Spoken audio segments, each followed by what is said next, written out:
Okay, here we are on Divinity Original Sin 2, and I'm going to one-shot Adramalihk.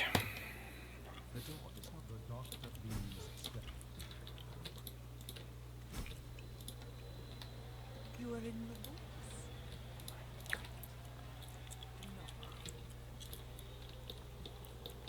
No. Okay, so let's go over how this game works.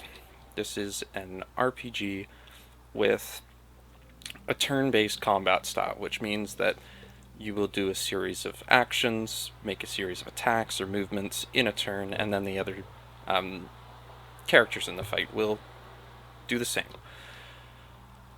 So let's go into the specs that I have for this particular fight. So this is my support character in this case, high intelligence, because they're doing intelligence-based attacks, spells. Um, in terms of combat abilities, I don't know why I have that jacked up so much. That doesn't make any sense. Um, but at any rate, we've got Aether Rouge, or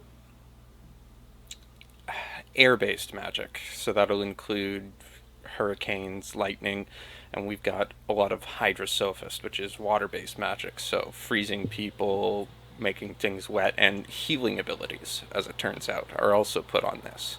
So those are the two core attributes that this character has. This is the guy that actually is going to one-shot this demon here. Geomancy. So that is a type of, well, it's a school of magic that faces focuses on earth-based attacks. And as it turns out, this is odd. It's not told to you, but it is the way that the game works. Any ability that increases your physical armor, which is right here, scales only off of geomancy. So I have to max that. I have oddly high pyrokinetic, given that I'm not using any fire-based spells, but at any rate. Scoundrel, and so pyrokinetic, I guess I should go into that. That's, yeah, fire-based attacks. Pretty simple. Scoundrel is like rogue assassin type abilities. I do need a couple here for this strategy, namely Backlash, which is the only skill that only burns one action point. And I'll get more into how action points work when I actually start the fight. And Adrenaline, which steals action points from your next turn. It's going to be very important here because we're going to need to use a lot of them in one shot. And then I've got Warfare, because Warfare just increases physical damage. I also need this ability right here, Overpower, which I will get into in more detail. In order to pull this off, a couple of polymorph skills, which are, they're very generalist type skills that basically they focus around various types of character and battlefield manipulation.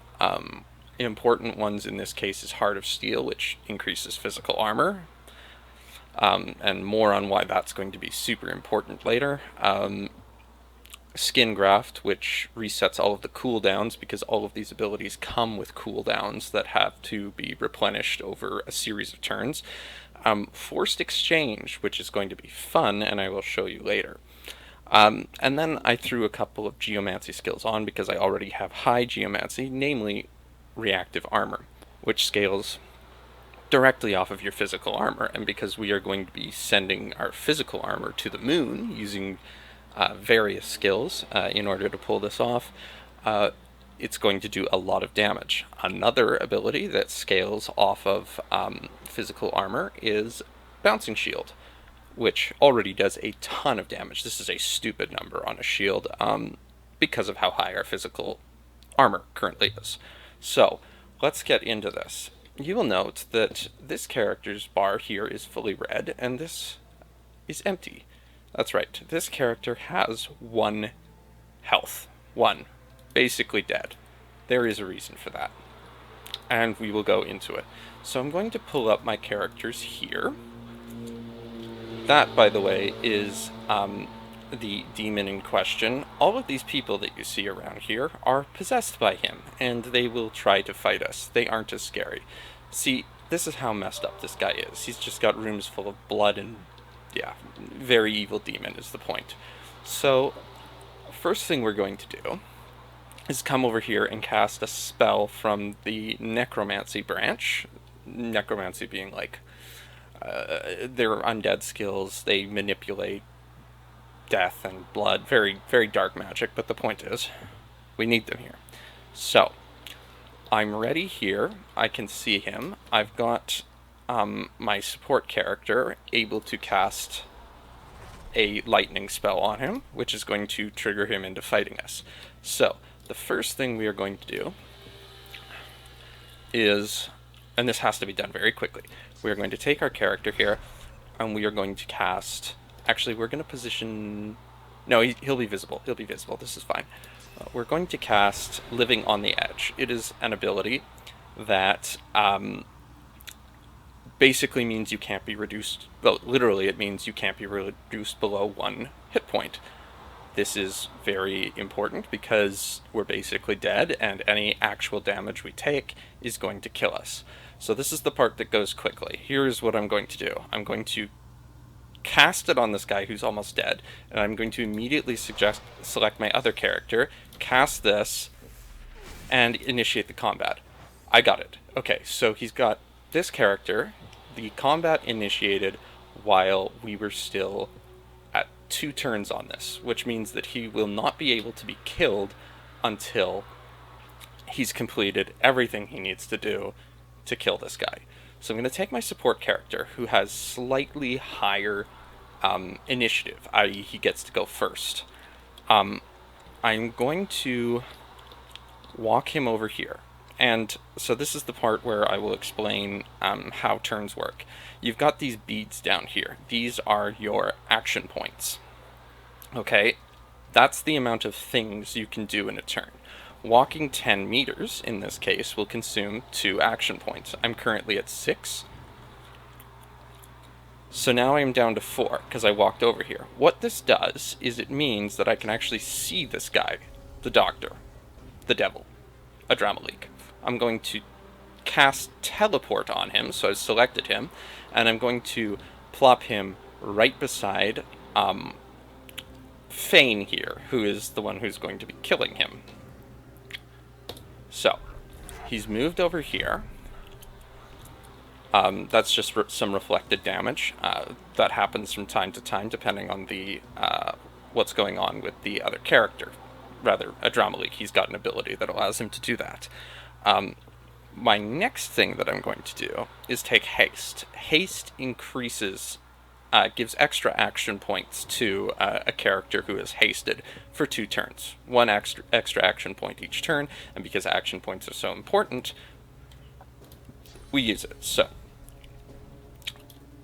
Fane here now has extra action points. We are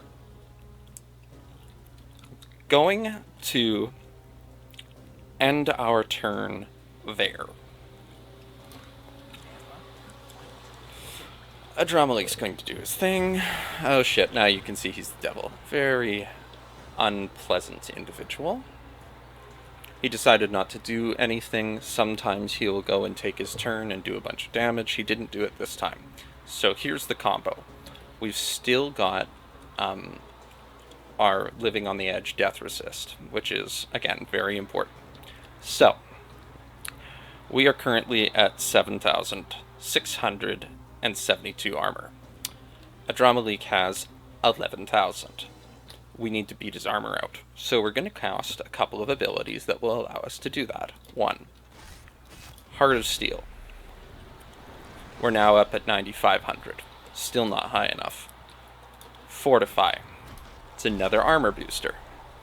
Now, we could just do it now, but for fun, and because there's a harder version where he has extra health, we're going to cast a couple more.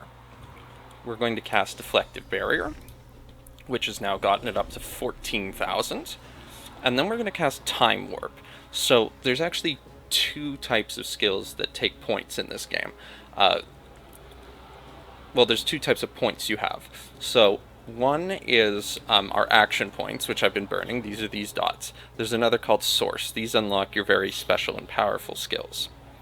This is important here because we are going to be using our best abilities to deal damage to this guy. So Time Warp here takes 2 action points and 1 source point. We're going to cast it, and what it does is it means I will immediately get a second turn on this character after his turn's done, which will end at this time after I cast this because he's only got 2 action points left. So Fane's now time warped. He got another turn. He's at 7 action points. 6 for the start, because he has a talent called Lone Wolf, which does that. It also boosts health and armor, which is important. So what we are going to do is we're going to cast Bone Cage. Another skill that boosts armor. We're now up at 15,000.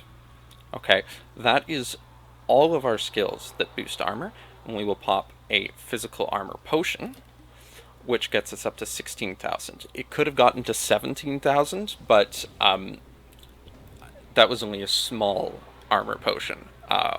I didn't have any in my inventory, but for this run it doesn't matter because we are well above Adramalikh's armor now. So, we're standing beside the guy. We are going to cast Adrenaline, which is going to get us up to 7. Okay? What we need to do is get through all of this armor. There is an ability that allows you to do it.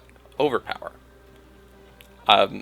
It costs 2 action points and 3 source. We only have 2 source. We've got more than enough action points, so we're going to go into our inventory, go over here, and consume a virtue token, which increases the amount of source you have. So now we have 3, and we can cast Overpower. So, all of Adramalikh's armor is gone. See, it says 0 out of 11,000. That works because Overpower, as you can see, if your physical armor is higher than your opponent's, destroy all their physical armor. So, he's out of physical armor. Now what do? Well, we need to cast Forced Exchange, but we don't have enough source points, so we're going to go back into our inventory and eat a virtue token, which will give us 2. So we now have 2, and we can cast Forced Exchange. What Forced Exchange does is it exchanges the vitality of 2 characters. In this case, Fane, who is at 1 HP, and Adramalihk, who is at 100 HP, 100% HP, 7,000. So we're just going to steal all his health. He's now at 1 HP with no armor, and I'm at full HP with 15,800 armor. This is good. This is the way we wanted this to be. So, I can kill him now. And I will.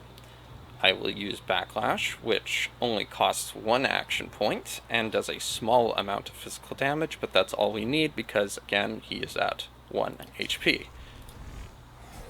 Adramalihk is now dead. I have a talent on here called Executioner, which means that when you kill an opponent, once per turn, when you kill an opponent, you get 2 extra action points. So we are now currently at 5 action points. Alright. Oh, did we not cast Deflective Barrier? I thought I did. I did. Okay, never mind. Some of my cooldowns were reset. Oh, right, I know why that happened. Devourer's Hunger, it resets it. It's a special perk of the armor set that I'm using. So with Adramalihk dead, what we can do now is go back in, consume our 3rd virtue token. We have 2 more source points. I'm going to cast Skin Graft, which I didn't need to do. Never mind. Okay. I'm not going to cast Skin Graft because all of my stuff is back. He's dead. I'm going to hop over to here. I'm going to do that using an ability called Phoenix Dive. I'm going to place myself right between these 2. I'm going to cast Reactive Armor, which is doing 4,000 damage because of the obscene amount of physical armor I currently have. And this should get very close to killing both of these guys. They're in range. You can see the little yellow mark. So this guy's now down to 15,000. I have 11,000 armor still. I should have done the other one first. I should have done shield bounce first. Because that would have done more damage, but it actually doesn't matter because this guy's dead anyways. Alright, so now all of his minions are coming in. At any rate, it's very easy at this point to wipe out everyone here because Adramalihk is the only real threat, and he's dead. She's dead? She's dead. Apparently it's a she. At any rate, dead. So I think that's all I need to show you.